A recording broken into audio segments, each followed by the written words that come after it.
अस्सलाम वालेकुम। 9th class. आज हम एक्सरसाइज 1.3 के क्वेश्चन नंबर 7, 8 और 9 को सॉल्व करेंगे। ये क्वेश्चन नंबर 7 है, इसको देख लेते हैं। Mirha bought a toy for, यानी मिरहा ने एक टॉय ख़रीदा जो कि 1500 का है, एंड सोल्ड फॉर, और इसको 1520 में फ़रोख्त किया। What was her profit percentage, यानी उसकी प्रॉफिट परसेंटेज क्या है वो हमने फाइंड करनी है। तो यहाँ पे लिख लेते हैं इसकी कॉस्ट प्राइस, वो है 1500 रुपया, यानी जितने में उसने ख़रीदा। और यहाँ लिख लेते हैं सेलिंग प्राइस, यानी जितने में उसने सेल किया, वो है 1520।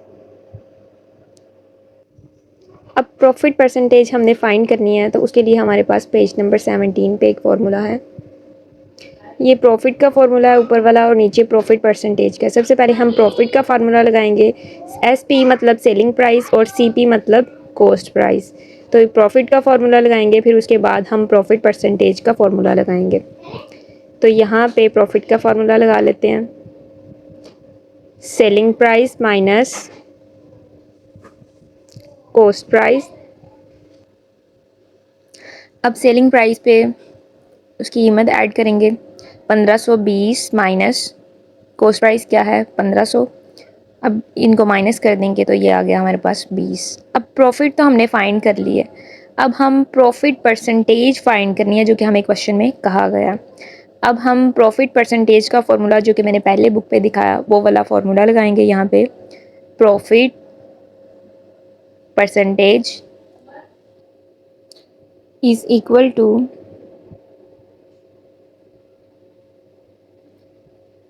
प्रॉफिट मल्टीप्लाई 100 ओवर प्रॉफिट के नीचे CP यानी कॉस्ट प्राइस। प्रॉफिट हमारा 20 और 100। अब कॉस्ट प्राइस हमारी क्या थी वो लगा लेते हैं, वही जो हमारे क्वेश्चन के अंदर है, यानी 1500 में उसने जो चीज़ खरीदी थी कॉस्ट प्राइस, यहाँ पे वो लगाई। अब इसके बाहर परसेंटेज लगाएंगे फॉर्मूले के मुताबिक। अब 20 को और 100 को मल्टीप्लाई कर देते हैं, तो आ गया हमारे पास 2000। जो आंसर आया उसको डिवाइड कर दिया 1500 पे, तो आंसर आ गया है 1.33%। और ये हमने जो अभी फाइंड किया ये है प्रॉफिट परसेंटेज, जो कि हमारे क्वेश्चन में कही गई थी कि आपने प्रॉफिट परसेंटेज को फाइंड करना है। अब ये क्वेश्चन नंबर 8 है। The annual income of Tayyab is 9,60,000, यानी जो सालाना उसकी आमदन है वो है 9,60,000। While the exempted amount is, वो है 1,30,000। एग्जेम्प्टेड अमाउंट वो वाली रकम जिसके ऊपर उसने कोई टैक्स अदा नहीं करना। How much tax would be have to pay at the rate of, कहते बताएं कितना टैक्स उसको अदा करना पड़ेगा, यानी टैक्स का जो रेट है वो है 0.75%। अब क्वेश्चन को सॉल्व कर लेते हैं।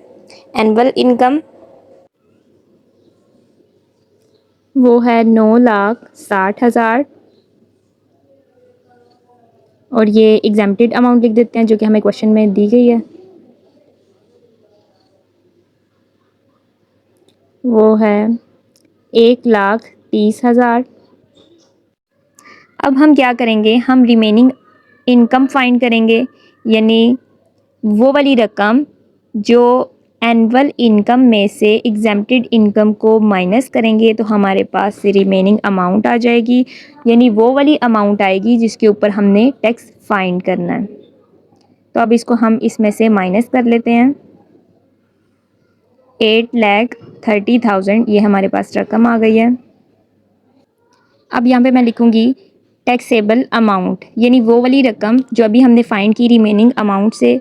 अब वो वाली रकम हम यहाँ पे लिखेंगे टैक्सेबल अमाउंट के आगे कि इस रकम पर हमने टैक्स अदा करना है। और जो टैक्स का रेट था जो हमें क्वेश्चन में दिया गया था वो था 0.75%। हमने इन दोनों वैल्यूज़ को मल्टीप्लाई करके हमें पता चल जाएगा कि हमने कितना टैक्स अदा करना है, जो हमारे पास रकम बच जाती है। परसेंटेज का लगा लेते हैं 1/100।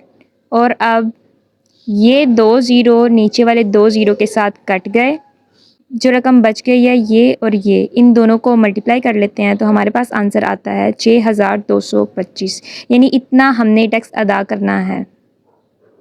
अब इस क्वेश्चन को दोबारा से देख लेते हैं। एनुअल इनकम जो हमें क्वेश्चन में दी गई थी और एग्जाम्प्टेड इनकम वो हमने लिखी, और फिर हमने रिमेनिंग अमाउंट फाइंड की, एनुअल में से एग्जाम्प्टेड को माइनस किया, तो फिर हमने वो रेट लगाया रिमेनिंग अमाउंट के साथ और उसको सिंप्लीफाई कर दिया, तो हमारे पास वो वाला टैक्स आ गया कि हमने जो रिमेनिंग अमाउंट थी उसके ऊपर कितना टैक्स अदा करना है। टैक्स के रेट लगा के हमने उसको मल्टीप्लाई किया और ये हमारे पास आंसर आ गया। अब ये क्वेश्चन नंबर 9 है, find the compound markup on, यानी ये हमारे पास एक रकम दी गई है, उसके ऊपर हमने कंपाउंड मार्कअप फाइंड करना है। For 1 year eight the rate of 14% compounded annually, time दिया गया 1 ईयर और रेट दिया गया। अब यहाँ पे लिख लेते हैं प्रिंसिपल अमाउंट, वो है 3,75,000। प्रिंसिपल अमाउंट को P से रिप्रेजेंट करते हैं और यहाँ पे टाइम लिख लेते हैं जो कि हमें क्वेश्चन में दिया गया 1 ईयर, टाइम को D से रिप्रेजेंट किया, 1 लिखेंगे यहाँ पे 1 ईयर, और रेट हमें क्या दिया गया है, रेट को R से रिप्रेजेंट कर लेते हैं और रेट है 14%। और क्वेश्चन में हमें क्या कहा गया है कि फाइंड करें, find the compound markup. Compound markup हमने फाइंड करना है, वो लिख लेते हैं यहाँ पे। कंपाउंड मार्कअप का फार्मूला बुक के अंदर मौजूद नहीं है, लेकिन इसका फार्मूला है P multiply R multiply T। P से प्रिंसिपल, R से रेट और T से टाइम। अब प्रिंसिपल अमाउंट लिखते हैं मल्टीप्लाई रेट मल्टीप्लाई टाइम, यानी 1 ईयर। अब नेक्स्ट स्टेप, ये रकम वैसे की वैसे लिखेंगे, मल्टीप्लाई 14% का लगाएंगे 1/100 मल्टीप्लाई 1। अब ये 2 ज़ीरो ये इस 2 ज़ीरो के साथ कट गए और ऊपर वाली जो वैल्यूज़ बच गई हैं उनको आपस में मल्टीप्लाई कर दिया। अब ये हमारे पास आंसर आ गया। बहुत ही सिंपल क्वेश्चन था, कंपाउंड मार्कअप हमने फाइंड करना था, हमने मार्कअप का फॉर्मूला लगाया और इसको सॉल्व कर दिया। एक बार फिर से इस क्वेश्चन को देख लेते हैं। Find the compound markup on, यानी प्रिंसिपल अमाउंट दिया है, टाइम दिया है और रेट दिया है, और सिंपल हमने इसको सॉल्व कर लिया मार्कअप का फॉर्मूला लगाकर।